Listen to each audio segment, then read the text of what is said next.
It's the Real Estate Podcast, brought to you by ANZ Home Loans for financial well-beings. Hey, welcome back to another episode of the Real Estate Breakfasts as we close out the 2024 year.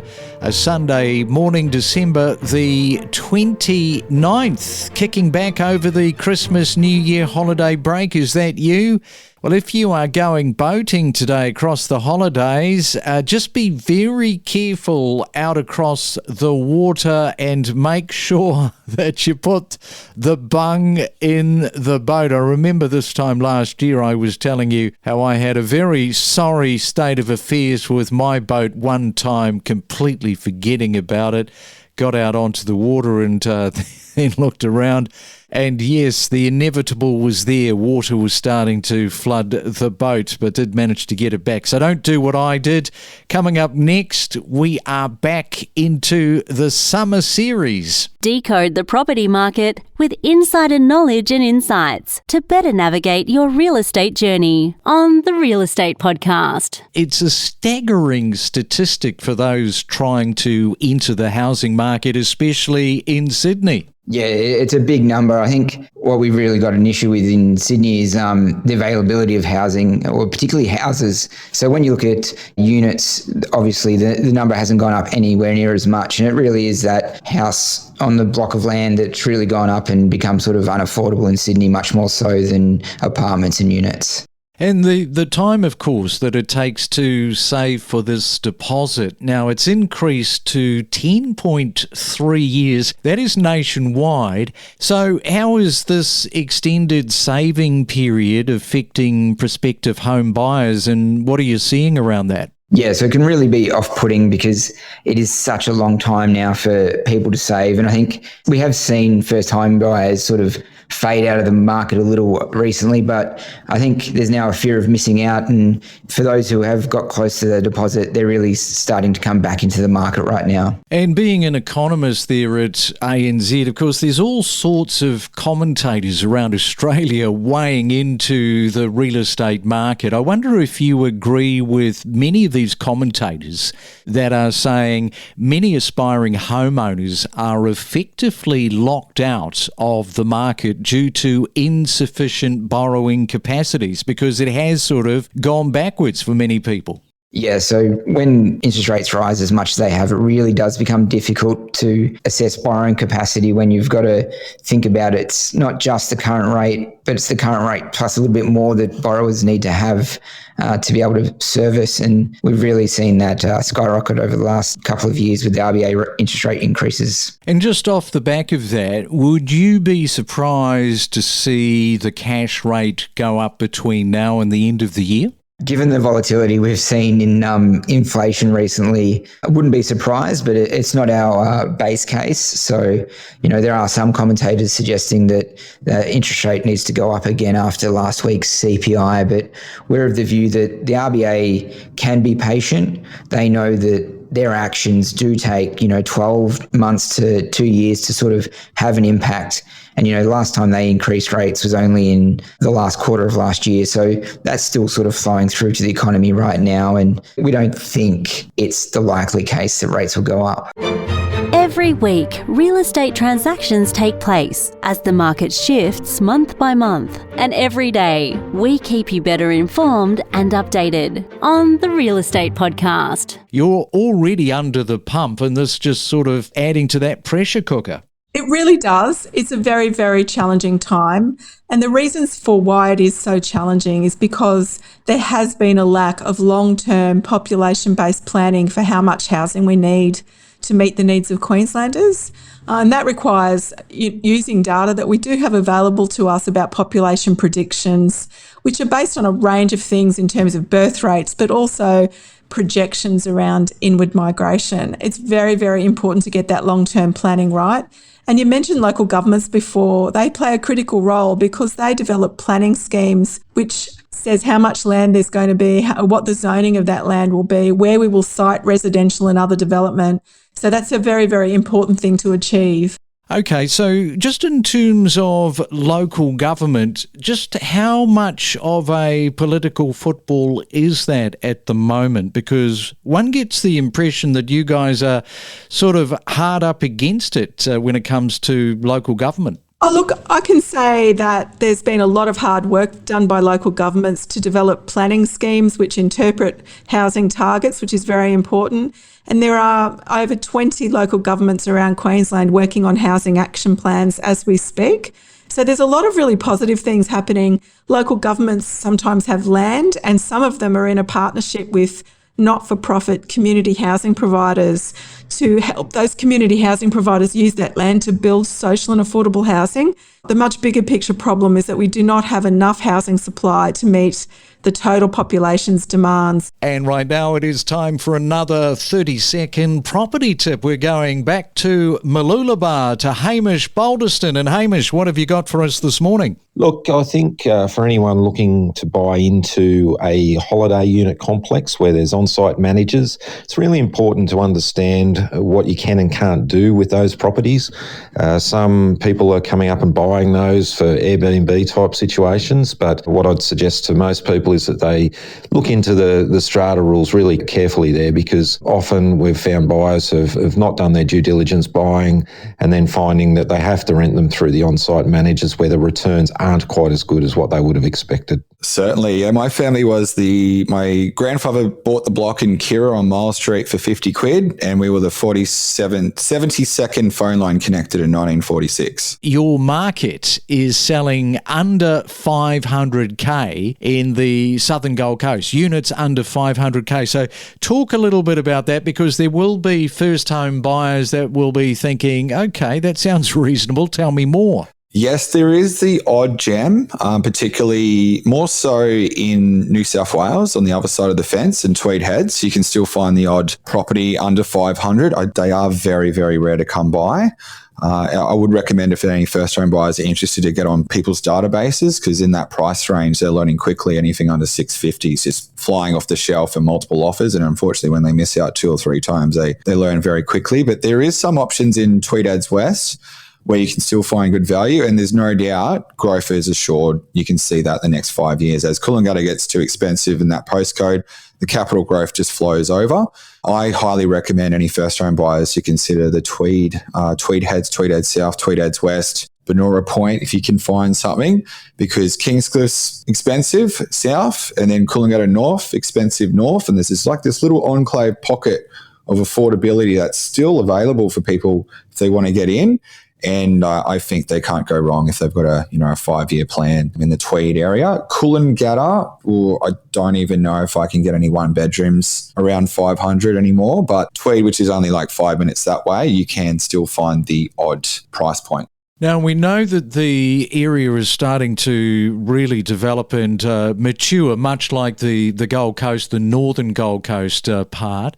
So tell us a little bit about, since the COVID broke out, it was into lockdown, which was never fun for many of us. And then after COVID, things started to sort of mature, a lot more interest as a result, I think, because of that example that I gave with Southport. Those properties, they're starting to get quite expensive, but there is some affordability where you are. It took a little bit to recover here in Coolangatta Tweed. It took about a good 12 months. That border lockdown, we were sort of very much forgotten. Anyone Kingscliff South didn't know anything was going on. Anyone Corumba North didn't know. We were sort of like just left off the table, but it really did impact businesses and lifestyles. It was quite tragic. It took about 12 months for businesses, maybe about 18 to recover. COVID, the peak of COVID the market was, say, February, March 2022.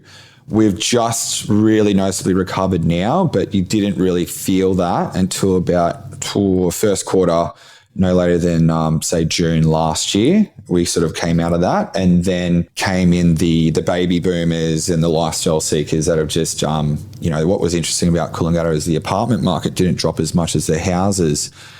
Credit to the downsizing people. But, the southern Gold Coast, the secret's out, because we have a a perceived better lifestyle, which is, I think, in my opinion, so true. And compared to, so the coast is interesting. It's sort of like Burleigh South, and then Burleigh North is like a different type of feel. And the southern Gold Coast is a lot more generational, a lot more tightly held, less transit, less density.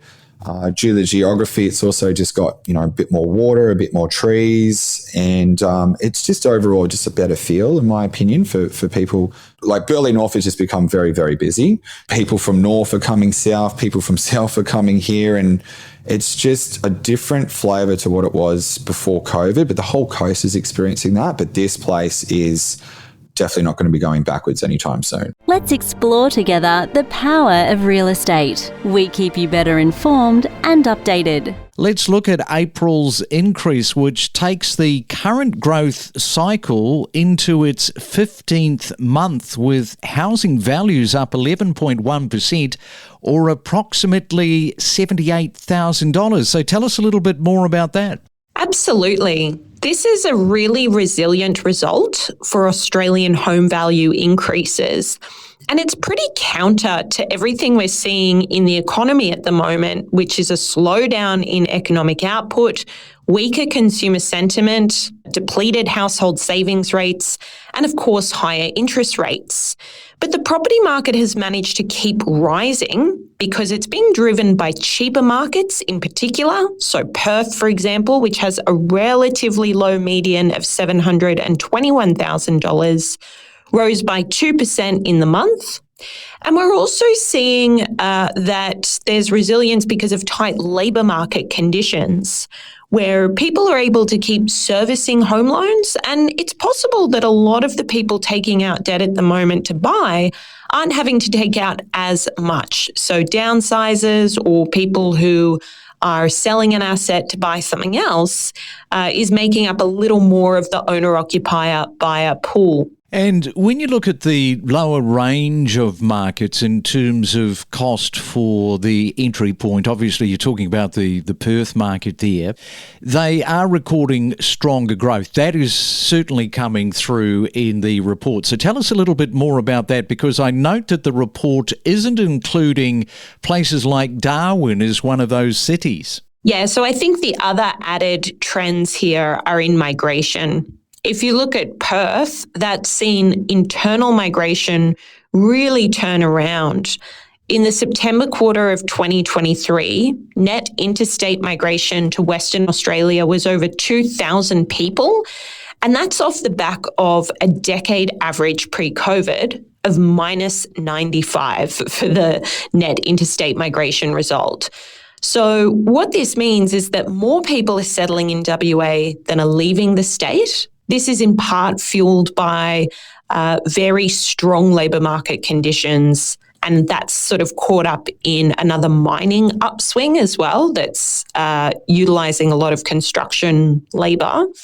So it's attracting people to the state from a job perspective, that's subsequently having an influence on housing demand. There's also anecdotally this rise in interstate investment. So people on relatively high incomes on the East Coast who are looking to markets like Perth and Adelaide as, again, these relatively accessible markets. And I say relatively accessible because they're cheap in terms of other capital city median values, but it's worth noting for a city like Adelaide, for example, home values have increased the equivalent of $300,000 at the median level in the past 4 years. So even though I say relatively cheap, for people who have been in those cities for a longer period of time, the past few years have been an extraordinary increase in value. And it's a Real Estate Friday, talking all things property, and looking forward to another weekend, and good luck with any property transactions coming up. May you be successful and as happy as the cat who got the cream regarding chasing any properties. Well, Eliza Owen, the head of residential research from CoreLogic, is back with us this morning. Eliza, regional markets, now they've been the darling hotspots for many first home buyers. You were talking just before the break about Adelaide and the growth there. First home buyers, of course, moving into different areas around Australia.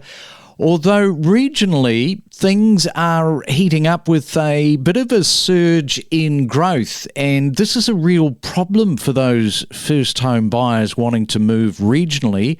So where is this market at compared to capital city pricing at the moment with CoreLogic's report? Regional markets have shown a slightly stronger quarterly growth rate over the past 5 months than the capital city counterparts. So following a 10-month period where the combined capitals index was outperforming, we can now see that value movements in regions are overtaking, and the strongest regional performers kind of mirror what we're seeing in the strongest capital city markets. So regional Western Australia led the pace of quarterly gains at 5.3%. That was followed by regional South Australia at 3.9%, and then following that was regional Queensland at 3.2%. While you're seeing declines in Melbourne, we're also seeing slight declines in regional Victoria, which was down 0.1% over the quarter, and it was the only state to actually record a decline in that period. The RBA next Tuesday, they're going to be meeting once again. There's a bit of a changed outlook for the interest rates. I'm going to ask you about how you think that is going to impact on people. But first, what do you think is likely to happen on Tuesday? Do you think they're going to keep it in a paused situation, or are they going to move? I think it's most likely that they will hold at the next meeting. We did see a little bit of a re-acceleration in the quarterly inflation figures, but they're still broadly in line with RBA forecasts.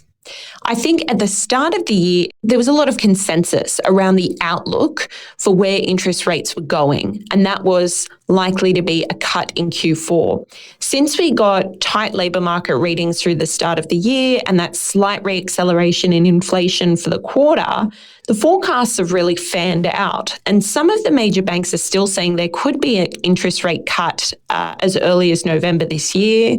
Some are now saying that could be blown out until early 2025. And some bank economists are even expecting there could be another rate increase. You know, whether you think it's going to drop or move higher, the sheer uncertainty of the outlook, I think, is likely to put downward pressure on home values, just because of the added uncertainty and what that's going to do for consumer confidence. So in the short term, the supply-demand mismatch of property is probably enough to keep it increasing in the short term. But as we get to the longer term, end of the year, that's where we could start to see growth easing. We connect you to the best real estate information across Australia. The Real Estate Podcast.